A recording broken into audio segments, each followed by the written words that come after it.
ప్రభాకర్ రెడ్డి వేమిరెడ్డి. ఆత్మగౌరవాన్ని మించింది లేదని వైసీపీ కుటిల రాజకీయ పోకడలపై తిరుగుబాటు చేసిన మొనగాడు. నెల్లూరు ఎంపీ సీటును గెలవాలన్న టీడీపీ 25 ఏళ్ల కలను నిజం చేసి చూపిన ధీరుడు. అర్థమైపోయింది, నెల్లూరు జిల్లా ఎంపీ మనదే. నెల్లూరు జిల్లాలో వైసీపీ కంచుకోటను బద్దలు కొట్టి 10కి 10 స్థానాల గెలుపుతో తన సత్తా ఏంటో నిరూపించిన కార్య సాధకుడు.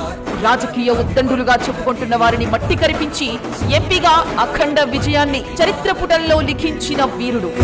విజయమే తన చిరునామాగా, ధైర్యమే తన బాటగా సాగుతున్న విపిఆర్ ప్రజాసేవకుడిగా, అపర దానకర్ణుడిగా జిల్లా ప్రజలకు విశేష సేవలందిస్తున్నారు. ఉమ్మడి నెల్లూరు జిల్లా ప్రజల సమగ్రాభివృద్ధి ధ్యేయంగా తొలిసారి లోక్సభకు ఎన్నికయ్యారు. ప్రభాకర్ రెడ్డి వేమిరెడ్డి అను నేను అంటూ జిల్లా ప్రజల ఆకాంక్షలకు ప్రతినిధిగా పార్లమెంట్ లో దైవ సాక్షిగా ప్రమాణం చేస్తున్న అపురూప దృశ్యం ఇది.